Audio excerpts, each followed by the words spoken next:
A sobering new report has revealed the cost to families of methamphetamine addiction. Research by the Braveheart Support Network has found nearly half of families with a meth-addicted loved one feel helpless and struggle to find support. Perry Wilton has the story. Erin O'Neill knows firsthand the horrors of methamphetamine.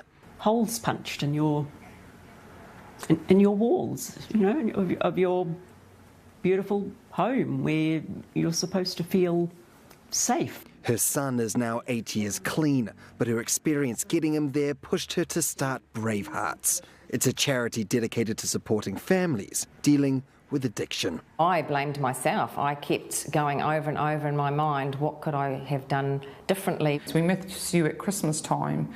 We miss you when somebody dies. You should have been there, you're not there. It's just so rife. It's pretty scary.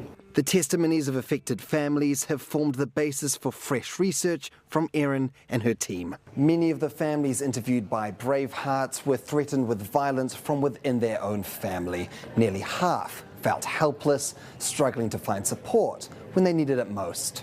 And while Erin says the meth epidemic is worsening, she says getting support isn't getting any easier, with people being shunted between mental health and police services.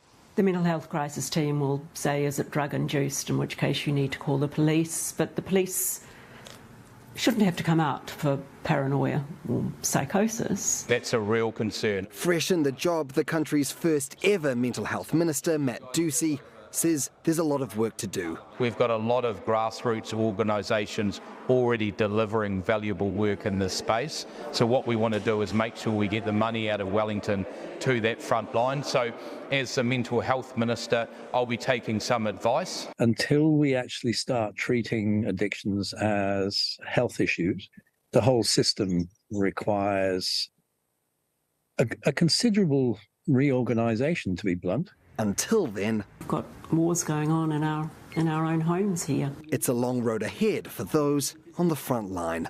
Perry Wilton, Newshub.